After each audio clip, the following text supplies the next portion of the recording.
Então, esse programa que eu criei, por incrível que possa parecer, no 8º ano eu já estava aposentado. Não com os valores de hoje, mas, claro, acenava para uma que eu não precisava mais trabalhar. A maioria do cidadão brasileiro, ele desconhece o efeito multiplicador que existe em você adquirir ações.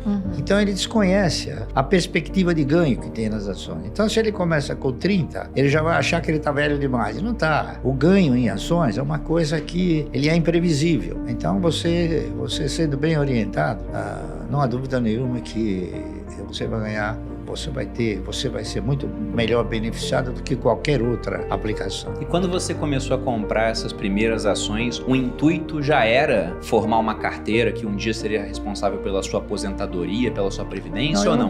Eu pensei no seguinte, em 1970, 71, foi uma época em que a economia passou a exercitar uma forma mais real. E nessa ocasião, a maioria dos fundos de previdência privada começaram a quebrar. Então eu comecei a pensar no futuro. E pensando no futuro, eu fui avaliando as oportunidades que se ofereciam na época, que era letra de câmbio, o RTM, a RTP, bônus rotativos, uma série de aplicações. E tinha também ações que você participava no projeto de empresas. Então eu fui fazendo avaliações e cheguei numa conclusão de que seria talvez um pouco difícil a previdência proporcionar um retorno. Então eu fui buscar uma outra fonte de previdência, uma outra fonte. Então eu comecei a fazer o quê? Um estudo mais profundo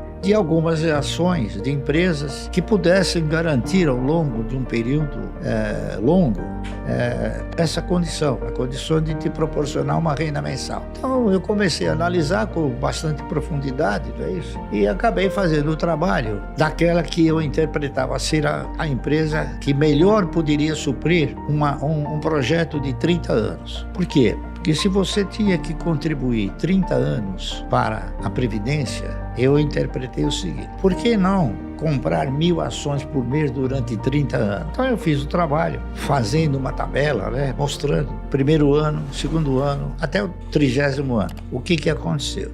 E aquele trabalho mostrou uma coisa interessante. No 8º ano, você já não precisava tirar dinheiro do bolso para comprar. Os ganhos, eles eram suficientes para suportar as compras de 1.000 ações por mês. O que era um negócio que eu não sabia, fiquei sabendo porque eu fiz o trabalho. E esperançoso de que as ações pudessem efetivamente proporcionar uma renda mensal digna, eu denominei esse trabalho de Ações Garante o Futuro. Eu não tinha certeza, eu tinha esperança, não é isso? E eu fiz o trabalho, aí o presidente da CESP mandou me chamar. O presidente da CESP na era um cidadão chamado Lucas Nogueiras Garcês. Ele foi governador do estado. E o diretor financeiro era um cidadão chamado Moacir Teixeira. Ele falou, sabe de uma coisa? Eu vou mandar fazer esse trabalho e vou botar o seu nome, coisa que eu jamais faria. E ele fez, mandou editar o trabalho com o meu nome. Ações Garante o Futuro. Então, agora, eu tenho dito para ela o seguinte: esse título que eu coloquei era o título da esperança, tá certo? E hoje, o que eu diria hoje? Eu modificaria esse título? Claro, eu acrescentaria um O.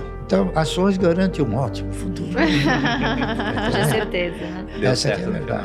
Deu certo. E agora está aprovado, né? Depois então de tanto uma tempo. coisa que, seguindo os padrões de comportamento que eu segui, a disciplina que eu sempre procurei desenvolver e a paciência, não é isso?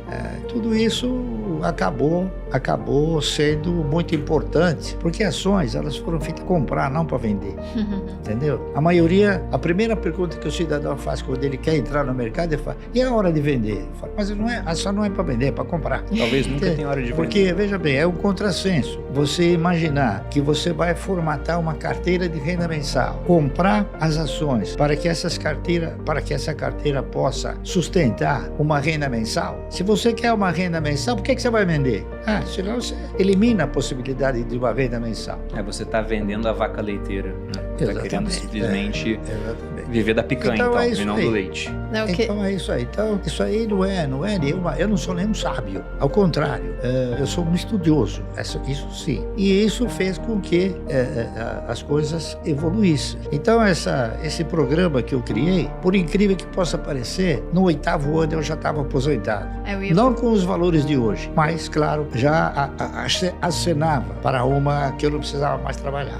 Para manter o estilo de vida que você tinha na época. Já estava suficiente. Que é o mesmo de hoje. Eu acho até uma curiosidade isso, porque o senhor já é um investidor pessoa física da Bolsa, tem um patrimônio bilionário, ganhou, como você disse lá em 2021, 1 milhão em dividendos por dia, e isso vai sendo corrigido ao longo do tempo, vai ficar maior, até porque você pega esse dinheiro também, não é para simplesmente gastar, compra novas ações, vai montando a bola de neve, e até hoje tem um estilo de vida muito humilde. Você nunca aumentou demais o padrão de vida. Discutir padrão de vida é um negócio interessante.